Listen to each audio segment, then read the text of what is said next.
4 بار اس کتے کا ذکر ہے. کتنے بار؟ ذرا زور سے بولو. وہ 3 تھے، چوتھا ان کا کتا تھا. وہ 5 تھے، چھٹواں ان کا کتا تھا. وہ 7 تھے، 8واں ان کا کتا تھا. اور کتے کے بیٹھنے کا انداز ایسا تھا. 4 مرتبہ کتے کا ذکر ہے. اور ہر بار کلبن بول کر یہاں کلبوہم، ہم کی جو ضمیر ہے یہ لوٹ رہی ہے اصحاب کہف کی طرف. یعنی کہ وہ کتا کس کا کتا تھا؟ اللہ کہہ رہا ہے وہ اصحاب کہف کا کتا تھا. اصحاب کہف کا کتا محبوب بنانا چاہتا ہے تو محبوبوں کی چوکھٹ پہ ڈال دیتا ہے، اور اللہ جب کسی کو مردود بنانا چاہتا ہے تو در محبوب سے دور کر دیتا ہے. یہ قانون خدا ہے. اللہ جب کسی کو مردود کرنا چاہتا ہے تو مسجد کو جانے سے نہیں روکتا. اللہ کسی کو مردود کرنا چاہتا ہے تو قرآن کی تلاوت سے نہیں روکتا. اللہ کسی کو مردود کرنا چاہتا ہے تو اس کو زکوٰۃ، صدقات، خیرات، ماں باپ کی خدمت سے، بیوی بچوں کے ساتھ حسن سلوک کرنے سے، داڑھی چھوڑنے سے، ٹوپی پہننے سے، امامہ باندھنے سے نہیں روکتا. اللہ جب کسی کو مردود کرنا چاہتا ہے تو اسے کعبے کا طواف کرنے، حج کرنے، عمرہ کرنے سے بھی نہیں روکتا. مگر سن لو اے بنگال کے پیارے مسلمانوں، اللہ جب کسی کو مردود کرنا چاہتا ہے تو اس کو غوث اعظم کی چوکھٹ سے دور کر دیتا ہے، اس کو غریب نواز کی چوکھٹ سے دور کر دیتا ہے. نعرہ رسالت، نعرہ غوث پاک کی چوکھٹ سے دور کر دیتا ہے، غریب نواز کی چوکھٹ سے دور کر دیتا ہے، محبوب الہی کی چوکھٹ سے دور کر دیتا ہے. اللہ جب کسی کو مردود کرنا چاہتا ہے تو حضرت دستگیر صاحب قبلہ رحمت اللہ علیہ کی چوکھٹ سے دور کر دیتا ہے. کیونکہ اللہ کا یہ بنایا ہوا نظام ہے. دیکھو رسول اللہ کیا فرمائے کہ میری امت میں 73 فرقے ہوں گے. بولے کتنے؟ بولے اس میں سے جنتی کتنے ہیں؟ سبحان اللہ، بہت پڑھے لکھے لوگ ہیں یار. اور جہنمی کتنے ہیں؟ ارے واہ سبحان اللہ، آدھی تقریر تو تم ہی لوگ کر لے رہے یار، مگر نذرانہ پورا مجھے لینے دو. تو مسئلے کو سمجھو، 72 فرقے جہنم میں جائیں گے، ایک جنت میں جائے گا. سوال یہ ہے کیا وہ 72 نماز نہیں پڑھیں گے؟ ارے وہ ہم سے زیادہ نماز پڑھیں گے. ہم تو نماز پڑھیں گے، پیشانی پہ گھٹا نہیں آئے گا، اس کو تو پورا کالا چمبا لگ جائے گا. وہ ہم سے زیادہ نماز پڑھے گا، نماز پڑھ کے پھر وہ دوزخ میں کیوں جائیں گے؟ کیا وہ روزہ نہیں رکھیں گے؟ وہ تو ہم سے زیادہ روزے رکھیں گے، پھر وہ دوزخ میں کیوں جائیں گے؟ کیا وہ حج نہیں کریں گے؟ وہ ہم سے زیادہ حج کریں گے. ارے وہ تو کعبے کی خدمت کریں گے، پھر دوزخ میں کیوں جائیں گے؟ ارے کیا وہ زکوٰۃ نہیں دیں گے؟ ارے وہ اتنی زکوٰۃ دیں گے کہ بینکوں کے بینک الٹ دیں گے، مگر پھر بھی دوزخ میں جائیں گے. کیوں جائیں گے؟ نماز پڑھ کے دوزخ میں جا رہا ہے، روزہ رکھ کے دوزخ میں جا رہا ہے، زکات دے کے دوزخ میں جا رہا ہے، حج کر کے دوزخ میں جا رہا ہے. وجہ کیا ہے؟ تو جواب ملا، نماز تو پڑھے گا، روزہ زکات حج تو کرے گا، مگر اس کا دل عشق مصطفیٰ سے خالی ہو کے رہ جائے گا. مگر اس کے دل میں غوث و خواجہ کی محبت نہیں ہوگی. تو رب نے بھی ڈیسائیڈ کر لیا جو میرے محبوبوں کا نہیں ہے وہ میری جنت میں رہنے کے لائق نہیں.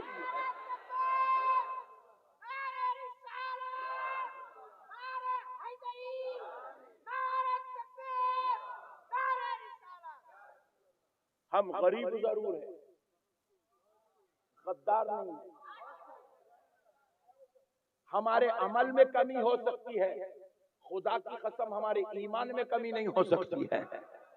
ہم جو ہے مدینے سے دور ضرور رہتے ہیں. بنگال کا غریب مسلمان بار بار مدینے کو نہیں جا سکتا ہے، اور بعض تو اتنے غریب ہے کہ زندگی میں ایک بار بھی مدینے کو نہیں جا سکے گا. مگر خدا کی قسم اس کا دل ہمیشہ عشق مصطفیٰ میں تڑپتا ہوا نظر آئے گا. اور یہ عشق مصطفیٰ میں دل کا تڑپنا اس بات کی دلیل ہے کہ رب نے اسے جنتی بنانے کا ارادہ کر لیا. اللہ جس کو جنتی بنانا چاہتا ہے ان کو محبوبوں کے قریب کر دیتا. سبحان اللہ. ذرا زور سے اور ذرا زور سے اللہ اللہ محبوبوں کے قریب کر دیتا. اچھا دیکھو, مردود کرنا چاہتا ہے تو محبوبوں سے دور کر دیتا. دلیل دے رہا ہوں, سن لو. اس کائنات میں ابھی انسان دنیا میں نہیں آئے. حضرت آدم کا جسد اقدس تیار کیا گیا. حضرت آدم کے جسم کو تیار کیا گیا, تخلیق عمل میں آئی. جیسے ہی حضرت آدم کا وجود عمل میں آیا, رب نے حکم دیا کس کو؟ ابلیس کو اور فرشتوں کو کہ میرے آدم کو سجدہ کرو. کون ہے آدم؟ محبوب خدا ہے, اللہ کے محبوب ہے. کہا میرے پیارے کو سجدہ کرو, میرے محبوب کو سجدہ کرو, میرے اس پیارے کو سجدہ کرو جو دنیا میں جائے گا, جس کے ذریعے سے اب بہت بڑی مخلوق انسان جو ہے دنیا میں آئیں گے, اور اب یہ سارے انسانوں کا باپ بن کر جائے گا, ابو البشر کہلائے گا. اب ذرا اس کو سجدہ کرو. تو ہوا کیا؟ قرآن بیان کر رہا ہے, فسجد الملائکۃ کلهم اجمعون الا ابلیس. سارے کے سارے فرشتے سجدے میں چلے گئے. فرشتے سجدے میں چلے گئے. حضرت آدم کی تعظیم بجا لائے, حضرت آدم کا احترام کرے, محبوب خدا سے اپنی محبت کا اظہار کرے, محبوب خدا کا ادب کرے, محبوب خدا کی تعظیم کرے. الا ابلیس, سوائے ابلیس کے.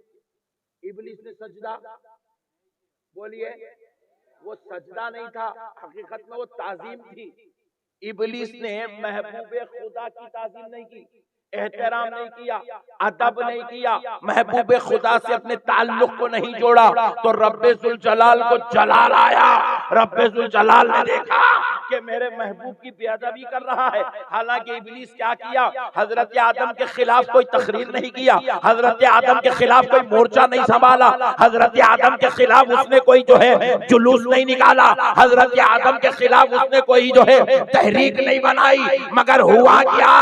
حضرت آدم کو سجدہ نہیں کیا, احترام نہیں کیا, حضرت آدم کی تعظیم نہیں کیا. حالانکہ کون ہے یہ ابلیس؟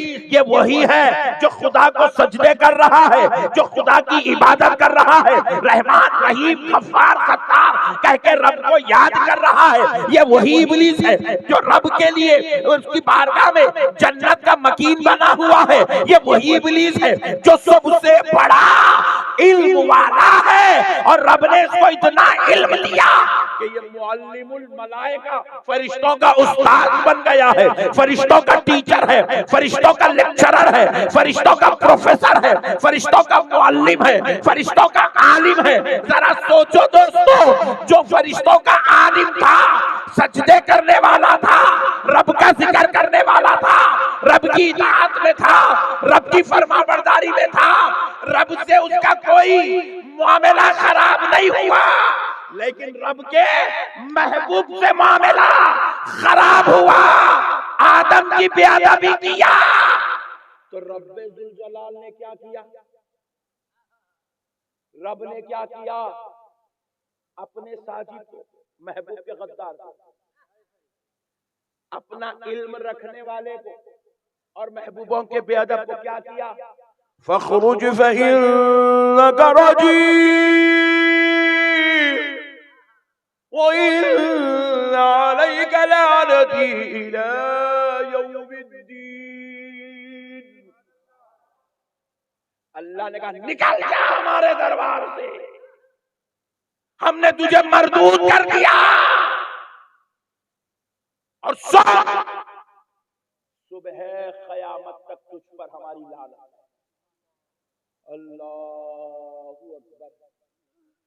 کیا کرا صاحب, کیا کرا؟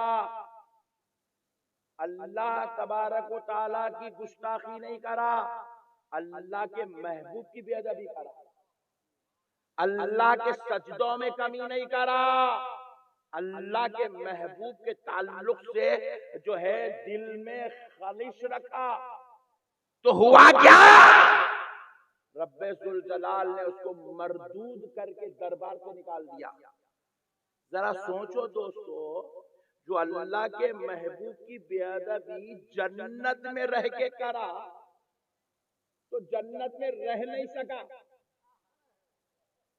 جنت میں رہ کے کرا تو جنت میں رہ نہیں سکا، تو پھر جو پیارو دنیا میں رہ کے محبوبوں کی بے ادبی کرے گا تو جنت میں جائے گا کیسے؟ اسی لیے اللہ نے دستور کیا بنایا، جس کو اللہ محبوب بنانا چاہتا ہے ان کو محبوبوں کی چوکھٹ پہ ڈال دیتا ہے، ان کے دلوں میں محبوبوں کی محبت ڈال دیتا ہے۔ اس لیے بنگال والوں، سرکار دستگیر صاحب قبلہ رحمت اللہ علیہ کے آستانے سے جڑ کے رہنا، کیونکہ یہ وہ آستانہ ہے یہاں تم بیٹھتے ہو تو یہاں تمہیں بنگالی فیض نہیں ملتا، یہاں تمہیں بغدادی فیض ملتا ہے، یہاں تمہیں بغدادی فیض ملتا ہے، بغداد والے غوث پاک کا فیض ملتا ہے۔ دیکھو کئی لوگ ہمارے جیسے غلامہ بولے ہم پہ غوث پاک کا کرم ہے، بولے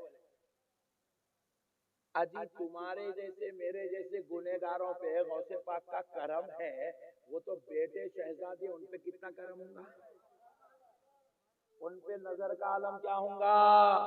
اس لیے آقاؤں سے جڑ کے رہنا، محبوبوں کو مضبوط پکڑنا، محبوبوں کی غلامی کو پٹا گلے میں ڈالے رکھنا، دوستو کبھی اس کو اپنے سے جدا ہونے نہیں دینا۔ اللہ کا دستور ہے، اب پوری کائنات کی تاریخ اٹھا کے دیکھ لو، آپ نہ صرف 1400 سال پہلے انبیاء کی تاریخ اٹھا کے دیکھو، اللہ نے جب جب کسی کو مردود کیا، لعنتی کیا، اللہ نے جب جب کسی کو اپنی بارگاہ سے نعمت سے محروم کیا، آپ اٹھا کے دیکھ لو، کوئی نبیوں کا گستاخ تھا، کوئی صحابہ کا گستاخ تھا، کوئی اہل بیت کا گستاخ تھا، کوئی اولیاء اللہ کا گستاخ تھا۔ پیارے دوستو جو گستاخ بنتے گئے وہ مردود ہوتے چلے گئے۔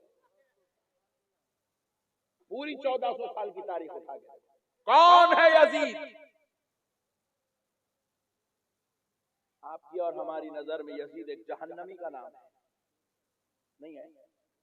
پھر گھور کے دیکھ رہے گا جی، یزید ایک جہنمی کا نام ہے، یزید ملعون کا نام ہے، یزید مردود کا نام ہے، یزید غدار باغی کا نام ہے۔ بعضوں نے اسے گمراہ کہا، بعض علماء نے اسے کافر کہا، بعض علماء نے اسے جہنم کا کتا کہا۔ تو پیارے دوستو ذرا غور کرو، یزید کون ہے؟ یزید صحابی کا بیٹا ہے، صحابی کا پوترا ہے۔ کون ہے یزید؟ ام المومنین کا بھتیجا ہے۔ کون ہے یزید؟ رسول اللہ کا سسرالی رشتہ دار ہے۔ کون ہے یزید؟ مکے اور مدینے پہ 3 سال تک حکومت کرنے والا ہے۔ اللہ اکبر، مکے اور مدینے پہ حکومت کیا، اس کی رعایا میں، اس کے دربار میں جب وہ مشورے لیتا تھا تو صحابہ کرام سے مشورے لیتا تھا۔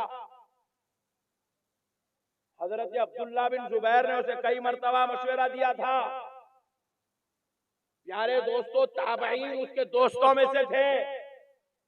صحابی کا بیٹا ہو کر، صحابی کا پوترا ہو کر، ام المومنین کا بھتیجا ہو کر، رسول اللہ کا سسرالی رشتہ دار ہو کر، خدا کی قسم جنتی نہیں ہو سکا۔ ذرا زور سے بولو، جنتی کلمہ پڑھ کے بھی جنتی نہیں ہو سکا، کبھی کبھی نماز پڑھ کے بھی جنتی نہیں ہو سکا، کعبے پہ حکومت کر کے جنتی نہیں ہو سکا، مدینے پہ راج کر کے جنتی نہیں ہو سکا۔ کیوں نہیں ہوا؟ اللہ کی قسم کان کھول کے سن لو، اس لیے نہیں ہوا کیونکہ وہ نبی کی آل پاک کا غدار تھا، وہ آل مصطفیٰ کا باغی تھا، وہ اہل بیت اطہار کا دشمن تھا۔ میرے دوستو مسئلوں کو سمجھو، وہ صحابی کا بیٹا ہو کر آل نبی کی گستاخی کر کے جنتی نہیں ہو سکا۔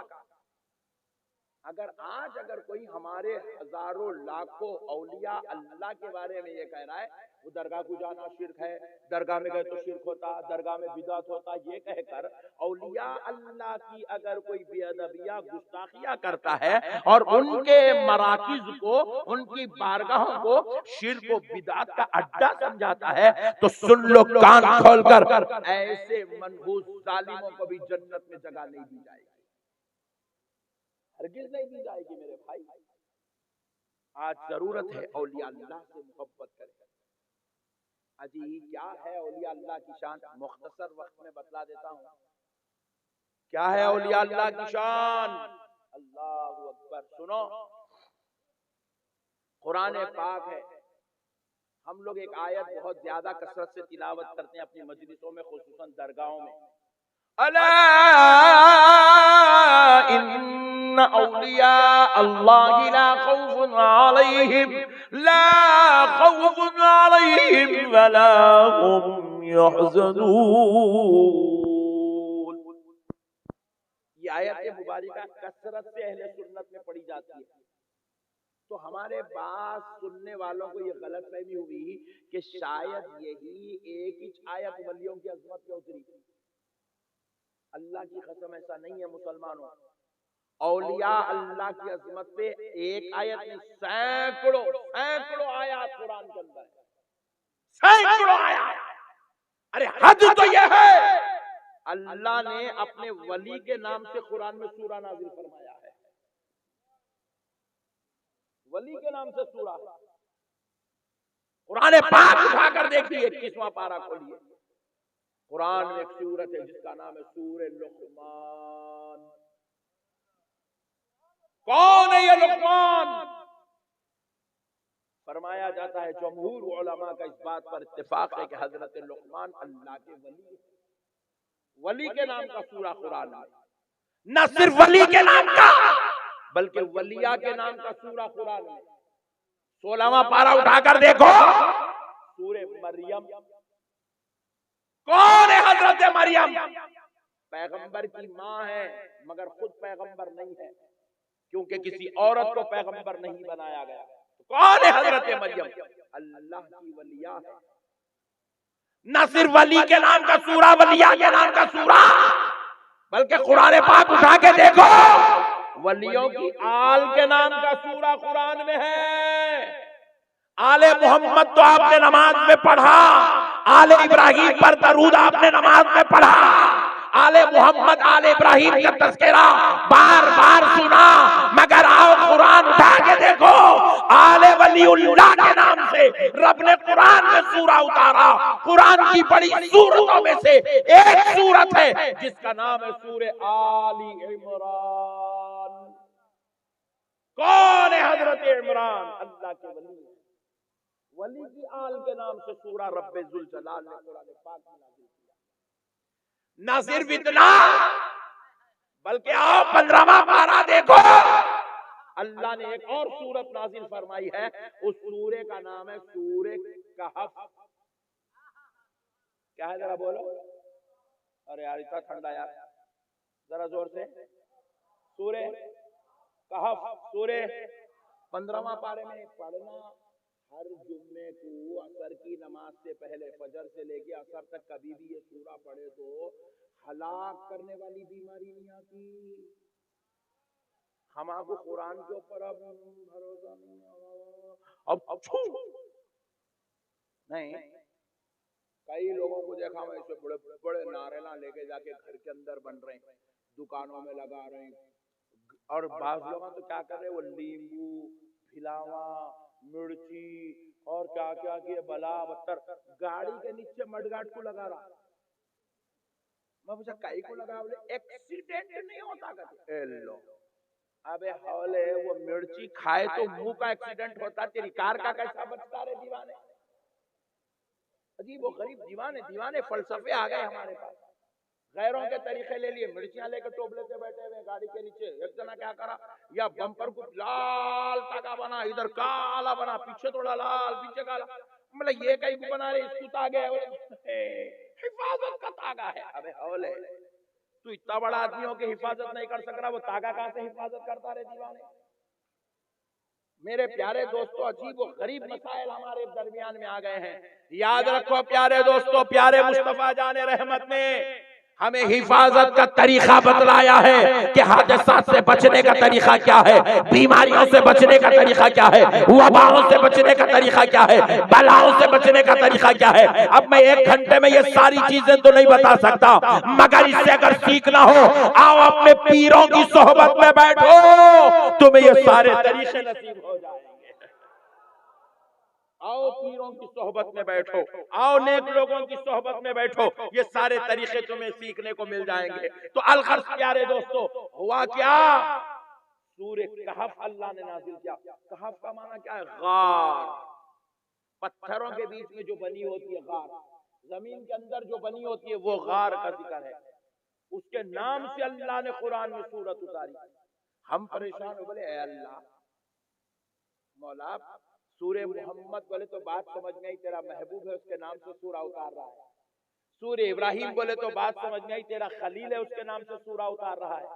سورہ مریم بولے تو بات سمجھ میں آئی، اللہ تیری قدرت کا جلوہ بن کر دنیا میں ظاہر ہوئی، ان کے نام سے سورہ اتار رہا ہے، بات سمجھ میں آئی۔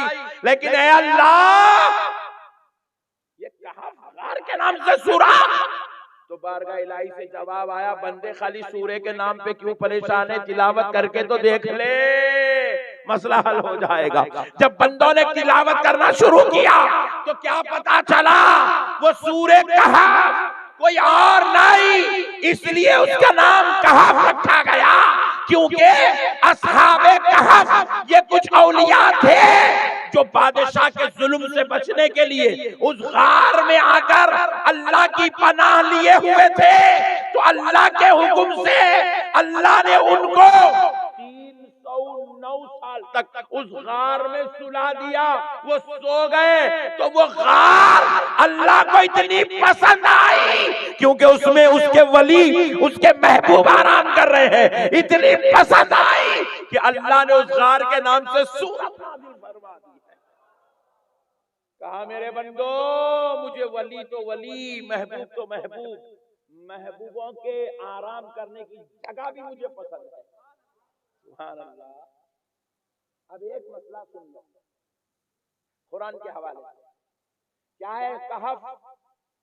وہ غار جہاں اللہ کے ولی آرام کرے، اللہ کے پیارے نیک برگزیدہ بندے جہاں آرام کرے، اس غار کا نام، اس جگہ کا نام ہے کہف۔ سبحان اللہ۔ ذرا زور سے، کتنے سال سوئے؟ 309 سال۔ اس کے بعد وہاں سے اٹھے، نیند سے بیدار ہوئے، چلے گئے، غار تو خالی ہو گئی، وہاں تو ان کا مزار نہیں ہے۔ خالی 309 سال جس جگہ آرام کرے، اللہ کو وہ جگہ اتنی پسند ہے، محبوبوں کی وہ آرام گاہ اتنی پسند ہے کہ اللہ نے اس کے نام سے قرآن میں سورت اتارا۔ تو پھر ذرا سوچو اس مزار کا عالم خدا کی نظر میں کیا ہوگا، جہاں پر 1000 سال سے سارے ولیوں کا سردار غوث اعظم اس مزار کا عالم خدا کی نظر میں کیا ہوگا، جہاں پر 900 سال سے عطائے رسول ہند الولی خواجہ معین الدین چشتی حسن سنجری آرام فرما رہے ہیں۔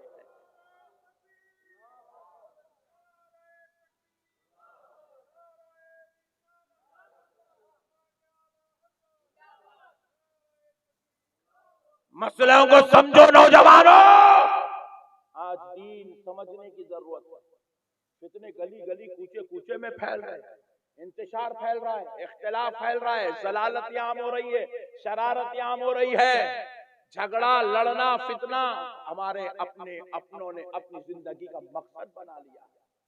ایسے دور میں ایمان کو سنبھالنا اللہ کی قسم یہ سب سے بڑی بات ہے۔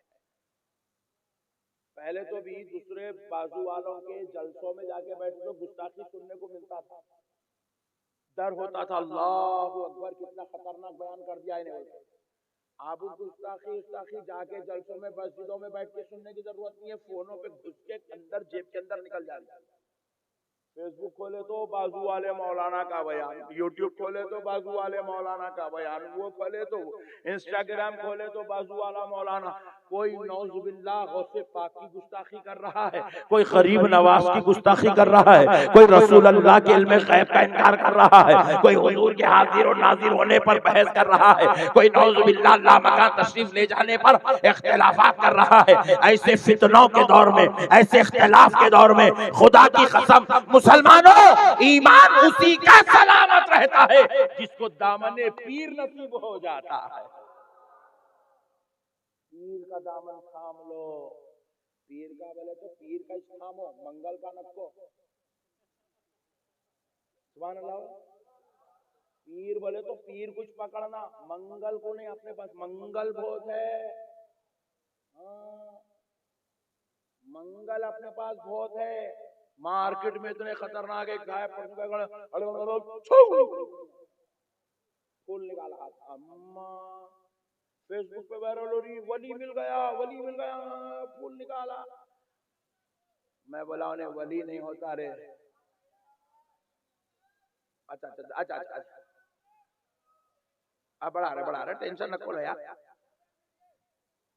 تو سنو، میں بولا انہیں ولی نہیں ہوتا، جادوگر ہے، جادوگر، پھولا نکالنا، یہ نکالنا، اس سے ولی کا کوئی تعلق، زور سے بولیے، ولی کہتے کس کو ہیں؟ جس کا چہرہ دیکھو تو خدا یاد آ جائے۔ ولی کس کو کہتے ہیں؟ جو شریعت کا پابند ہوتا ہے۔ ولی کس کو کہتے ہیں؟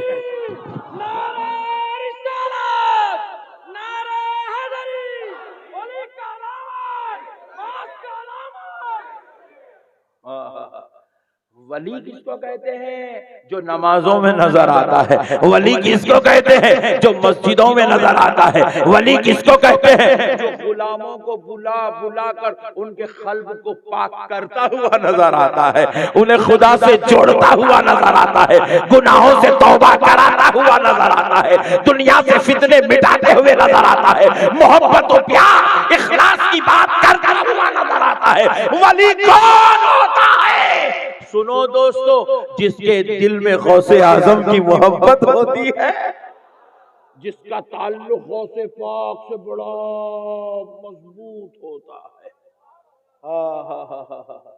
سبحان اللہ، ذرا دور سے پیارو، پیر کا دامن تھامو، یہ فتنوں کا دور ہے، یہ اختلاف کا دور ہے، اور آپ تو بنگال والے بڑے خوش نصیب ہو یار، تمہارے پاس تو غوث پاک کا بیٹا بیٹھا ہوا ہے، تمہارے پاس تو غوث پاک کا بیٹا۔ میں پریشان ہوں بھائی، بنگال میں غوث پاک کی اولاد، اللہ اکبر، شجرا سنا تو فخر محسوس ہوا، 2 منٹ کی ملاقات ہوئی تو خدا کی قسم میرا دل چلا اٹھا، یہ سید ہی ہے، ایسے ہی نعرہ تکبیر، حضور سید محمد علی کا دامن۔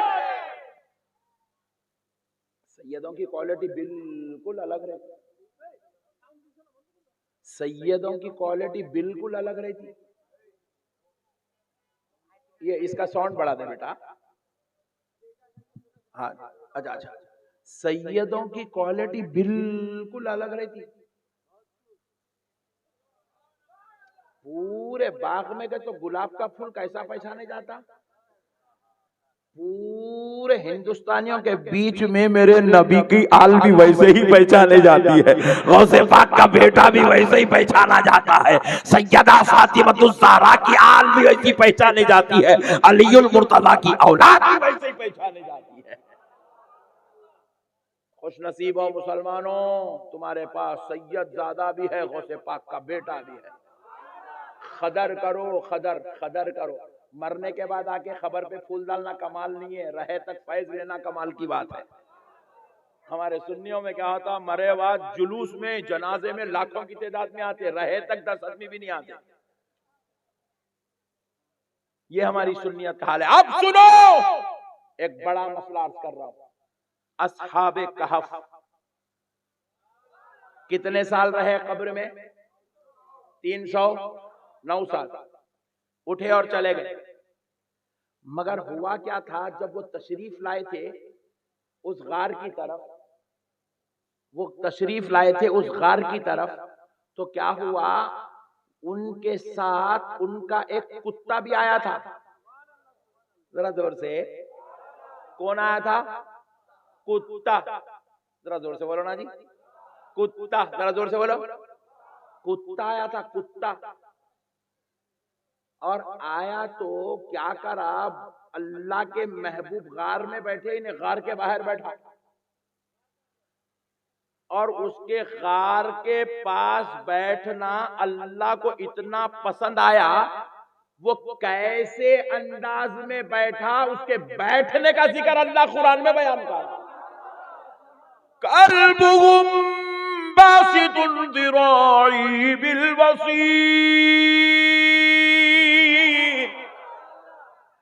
بازو والے کیا بولے، ہم غوث پاک کا ذکر نہیں کرتے، 11ویں نہیں کرتے، غریب نواز کا عرس نہیں کرتے، چھٹی نہیں کرتے، غریب نواز کا تذکرہ شرک ہے بولے. اللہ کو معلوم تھا اللہ اتنے ڈینجر، اتنے خطرناک پیدا ہونے والے ہیں بلکہ. اسی لیے اللہ تعالیٰ کیا کرے، بولے میرے غوث کا ذکر نہیں کرتا، میرے غریب نواز کا ذکر نہیں کرتا، میرے امام اعظم ابو حنیفہ کا ذکر نہیں کرتا.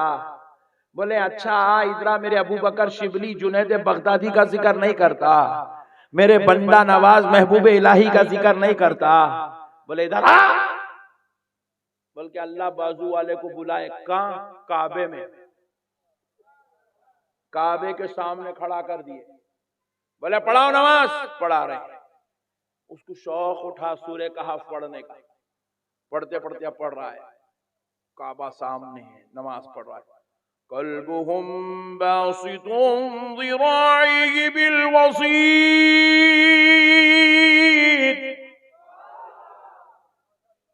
میں پریشان ہو گیا، میرے مولا تیری رحمت کے صدقے جاؤں.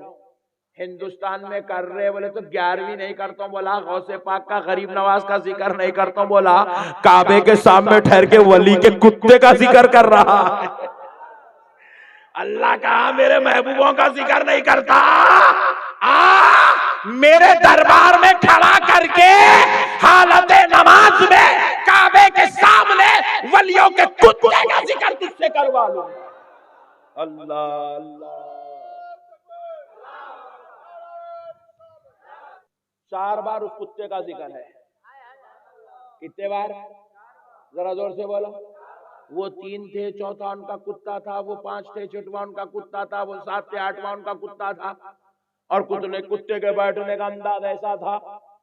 4 مرتبہ کتے کا ذکر ہے، اور ہر بار قلبن بول کے نہیں، قلبہم، ہم کی جو ضمیر ہے یہ لوٹ رہی ہے اصحاب کہف کی طرف، یعنی کہ وہ کتا کس کا کتا تھا؟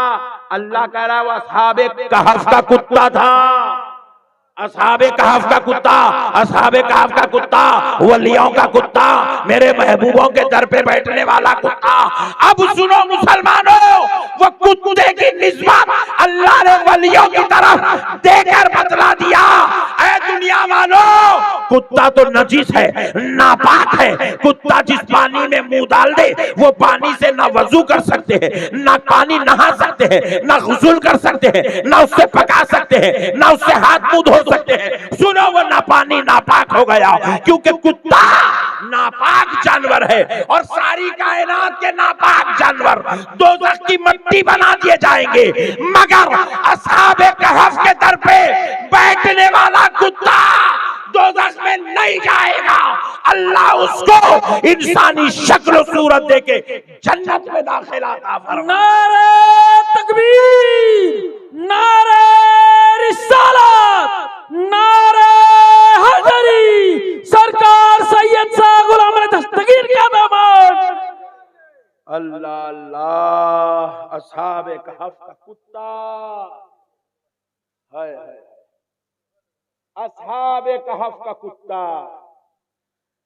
جنت میں جائے گا.